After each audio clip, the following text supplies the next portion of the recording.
Il nuovo anno si è presentato come si era congedato il vecchio. Una fitta nebbia dalle 4 di questa mattina ha pesantemente condizionato a Venezia il sistema di trasporto. In particolare i disagi maggiori si sono registrati nei collegamenti con le isole Lido, Murano e Burano.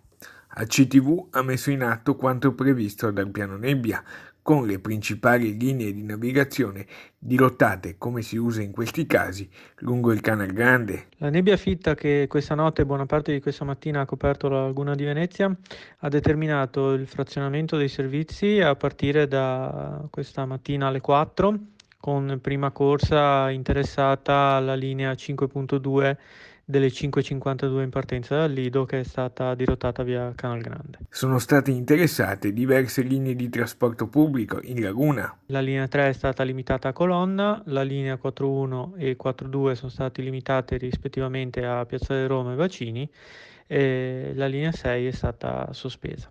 Regolari le altre linee.